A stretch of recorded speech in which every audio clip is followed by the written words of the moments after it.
You know, fellow Kenyans, welcome back once again to Bonita Media. Call me Bonfusowino. If at all you're meeting for the first time, let me just say this: that sometimes calming the storm needs a lot of experience, and you can't really calm that storm if you don't have the experience. And you know, calming this storm, the only person that can calm that storm ni mtu moja tu. And that one person that is in a position or is able to calm that storm with just one word, the word higher, right now is asleep. So who is going to calm this storm? Who is really going to calm this? Because we can't. Edwin Sifuna right now can't even speak. You can't. Huwezi sema kwamba saa mpe Edwin Sifuna mic aongee address watu, ambie watu wanyamaze. He can't. That guy is at broken. He can't. Watu kama kina Kithure Kindiki hawana sauti yenye wataambia nayo watu tulie. They can't. I've said hata William Ruto mwenyewe haizi akafanya. The only person that has the ability or had the ability to calm the storm and to make a way where crowd iko lakini yeye lazima pate njia is this man that right now is resting. Based on what is happening right now, since Raila Amolo Odinga's death, you know, his reception at JKIA, and now, right now, the change of viewing, he was supposed to be viewed at Parliament. His body was supposed to be viewed at Parliament, but now they've changed the plan because people are very many. And what when you that they don't know, Kenyans really don't know what the government really itself don't know what to do. And there is one thing that I have to say here, because I don't want to talk too much. I just wanted to watch what is happening right now. From JKIA to all the way Mombasa Road, change of plan, umefika Parliament, then they say that Parliament is too small. The only solution, the only place that this thing can happen na watu wakose hiyo makelele na watu waone mwili ya Raila Odinga freely hata watamaliza saa ngapi ni Kasarani. Mimi ningeomba kama kuna mtu yoyote ambaye ako na sound system, kwa sababu kweli bunge ni ndogo sana kwa marehemu Raila Amolo Odinga. Kama uko na sound system, we ask you to come, tucherekee, tuende mpaka Kasarani. Wakenya wote wako hapa hivi, kama ukuja hapa bunge ni ndogo sana, twende wote Kasarani tafadhali. Mheshimiwa Osoro, pengine unaweza kusema nini kuhusu hali ilivyo sasa hivi hapa? No, ni kwa sababu bunge ni ndogo sana kwa baba. Baba is too big for bunge. Ukiangalia gate zote, hii gate imejaa, gate ingine huko juu imejaa, gate ya huku chini yote imejaa, na JKIA imejaa. Baba being a movement, bunge cannot be sufficient for him. Kwa sababu hata kupanga queue italeta shida na italeta stampede na tupate casualties wengine, fatalities wengine wenye hatutaki. Ndio tunaambia wananchi, baba being an enigma, sisi wote procession yote tuelekee Kasarani. Mwili ushatoka JKIA, unaelekea Kasarani straight, na watu wataruhusiwa kuona mwili hadi hata kama ni saa 2 saa 3 ya usiku. Wajiangalilie, walie vizuri, alafu ndio tuende kupumzika. Asante sana. Asante sana mheshimiwa. Ni kauli kutoka kwa wabunge ambao wamekusanyika hapa, na umepata kuwasikia kwamba wanatoa amri, wanajaribu kusema kwamba sasa mwili wa hayati Raila Odinga hautatazamwa hapa na Wakenya ambao wamejitokeza. Manake idadi ya Wakenya waliojitokeza ni wengi sana. Kama unavyoona, hili ni lango ambalo hutumika na waheshimiwa kuingia katika majengo ya ubunge, hususan katika bunge la Seneti. Lakini kama unavyoona sasa, Wakenya wamejaa juu ya lango, wote wakitaka kuingia humu ndani, lakini wabunge sasa wanawaelezea tu kwa moyo mkunjufu kudumisha nidhamu, manake sasa shughuli nzima haitafanyika hapa. Kama ulivyo wasikia wabunge hao wanasema kwamba mwili utapotoka makafani ya Lee utaelekezwa moja kwa moja hadi uwanja wa kitaifa kunradhi wa Kasarani, ambapo Wakenya wote watapata fursa ya kutazama mwili wa hayati Raila Odinga na kutoa heshima zao za mwisho. Kwa hivyo kwa sasa Wakenya wote wanaarifiwa kwamba shughuli haitafanyika tena katika majengo majengo ya bunge kutokana na idadi kubwa ya watu, halaiki ya watu ambao walikusanyika hapa, na hiyo huenda vile vile ikasababisha ajali, manake idadi ya watu kuwa wengi na mvutano kuingia katika lango ambalo ni ndogo, basi kuna hatari kubwa sana kwa wananchi ambao walikusanyika hapa. Kwa hivyo Wakenya wote wanaarifiwa kwa sasa kutoka kwa viongozi kwamba waelekee moja kwa moja hadi uwanja wa Kasarani ambapo shughuli ya kutazama mwili wa hayati Raila Odinga itafanyika. I want to say this, that are you seeing all this, you know, are you seeing the way people are crying, the pain in people's hearts, on people's hearts, watu wanalia, watu wanafanya nini, they are not hawaribu chochote, lakini hiyo uchungu.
In fact, as we speak right now, ata Kasarani already ishaanza kuja.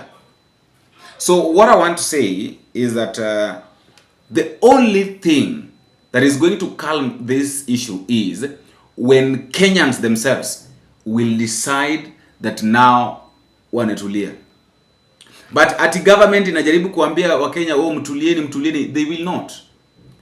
Wakenya watatulia kwa sababu wenyewe ndio wanataka kutulia. But you can't, you can't tell people mwache kulia. You can't warn them. Uwezi ukashikilia bunduki waambie mwacheni kulia. You can't do that.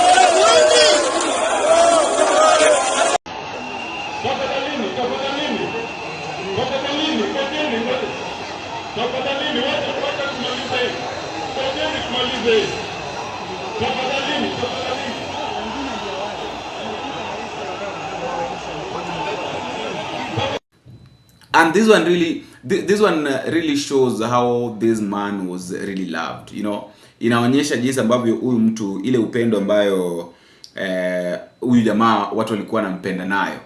Are you seeing? So right now it has the venue has changed. Watu wanaelekea Kasarani.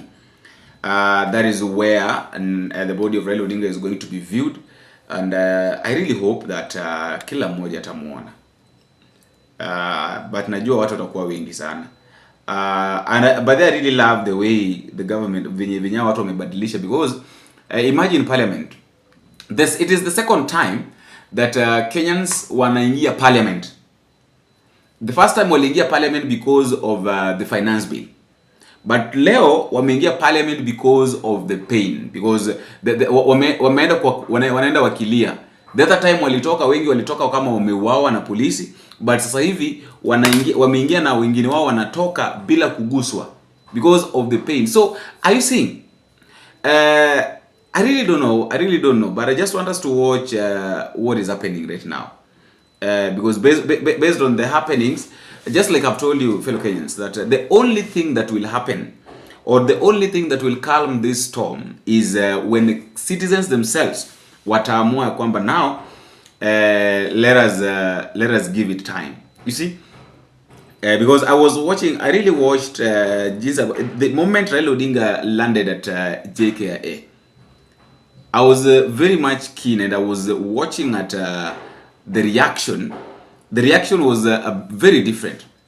In ile kitu ngine tofauti sana. Yani ni kama have you ever seen yani unapenda mtu to an ex, is not your father, is not your mother, is not your family member, but you just genuinely love that person. And please let us try as much as we can to also pray for Edwin Sifuna, because where that guy is, huyo mtu anakipitia. Edwin Sifuna is going through a lot. That is what I can say. Edwin is going through a lot. That is the person that really loved Edwin Sifuna. Alikuwa anapenda Raila. So amongst the people, though I don't know whether you can say that our watu wako strong, I don't know, but amongst the people that have watched, Edwin Sifuna anaumia sana. Edwin Sifuna is really going through a lot. Fellow Kenyans, I just want us to watch what is happening. I just want us to watch what is happening right now. Jinsi ambavyo mambo yamebadilika, and saizi kupita Thika Road is a problem. And in fact imebidi mpaka kina Babu Owino apande juu ya parliament building, at least aongelesha watulize watu. The members of parliament, they are out there wanaambia watu tulieni, because there is no way out. Watu wanataka watu wameamua they want to see Raila Odinga. People are crying. Watu kina Mosh 1 hour, kina Nuru Okanga walifaint jana. So hii kitu imeshika kila moja, wamama wanalia, you know everybody is really crying because of the pain, unaona. Because of the pain, because of what is happening, and all that. I would like us to watch this, and then please don't forget to drop me a comment in the comment section and tell me what you think. And also let us please don't forget that na matanga, and I'm just requesting kama naweza pata watu ambao watasimama na mimi, mazishi yangu ni next week. Ya Raila itakuwa hii wiki, so yangu itakuwa next week. Not me personally, but my family, one of my family member is dead, and she's being buried on Saturday. So naomba tu kama naweza pata watu ambao watasimama na mimi pia, I would really appreciate, guys. But all in all, let us watch Raila Odinga's proceedings. But we have Duncan Khaemba still on the line. And Khaemba, we are seeing mamas and you know, some informal communication around saying that the viewing of you know, the viewing of Raila Odinga's body is no longer going to be at the at the parliament ground, at parliament I should say, but is allegedly being moved to Kasarani. Do you have any communication or confirmation on the same?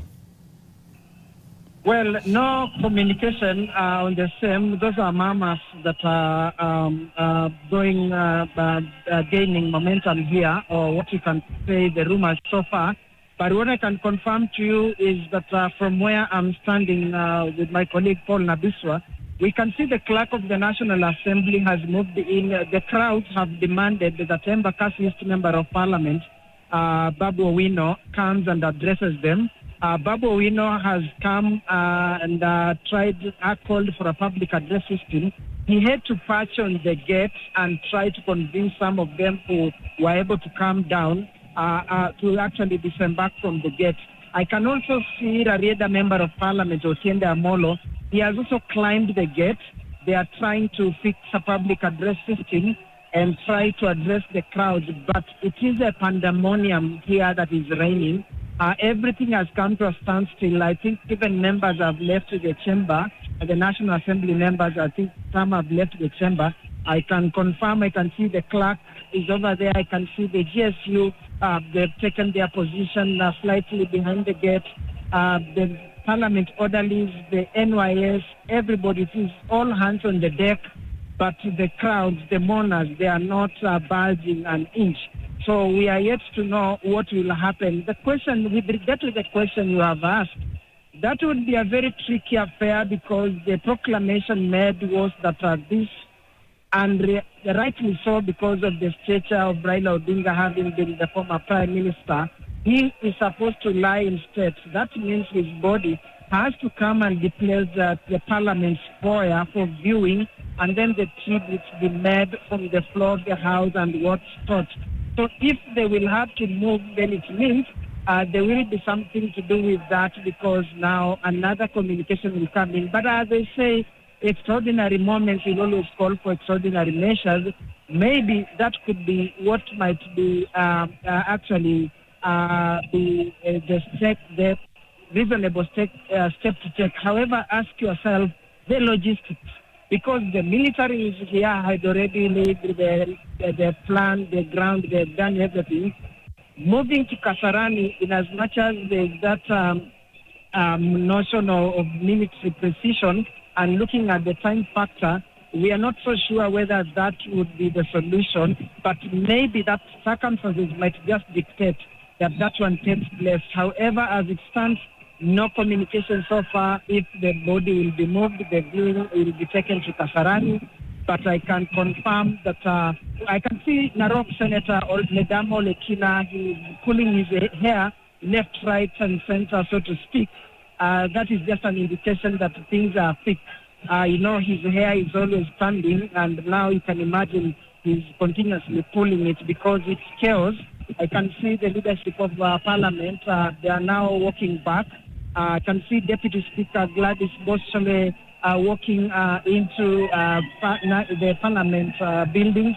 I can see a host of orderlies also in tow.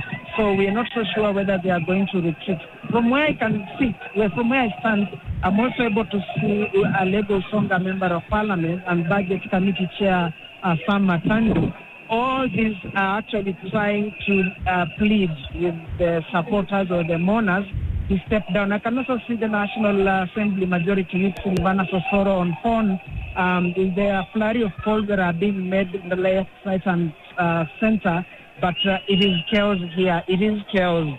It doesn't look good. As we speak, I can see two youngsters have now passed to the apex of the main Parliament gate, and they are continuing now. The numbers are again swelling. Remember, as I said, Babu Owino, the requested Babu Owino, he came, he talked to them. Some had disembarked. They are still going. I can see the other Member of Parliament, Otiende Amolo, is still parked there. He's trying to plead with these guys, but nobody seems to be listening. It is just chaos. They are now shaking the main Parliament gate. So it is a matter of wait and see. Maybe it's just a matter of minutes before the gate comes down, because we are now witnessing almost a similar incident of the June 2024 chaos that rocked Parliament. Again, I can see some members now, they are shaking hands with those supporters. But the problem is they're only engaging like one out of 500 or so that are behind them. So we are not so sure whether that kind of gesture of communication is yielding anything, because Parliament Road is officially flooded and nobody can move. You can't get in, you can't get out.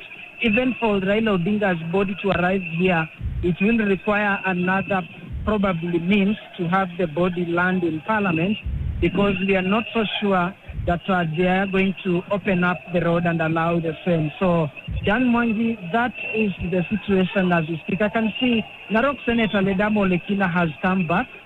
He's talking to them, seems to be pointing to some direction. I don't want to say that perhaps he's communicating that there's a change in venue, but we can just see him trying to move around here. We'll ask Paul Nabisha to try and nose around, find out whether now that option is in the card of moving the body to another venue. But I can see the public address system that had been brought here is now being taken back to the National Assembly. This is crazy. Wow. This is going to be chaotic.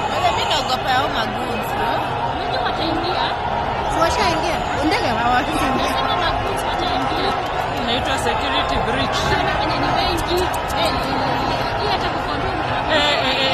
Passengers wameambiwa warudi ndani. Guys, wasiingie kwa ndege. Oh my God. No, what are doing? I think only train. La. Wataingia kwa ndege. This is total disaster. Ni chaotic.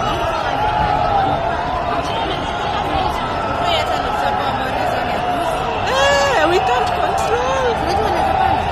Si watapanda, wani keki wanataka hata kufunga mlango.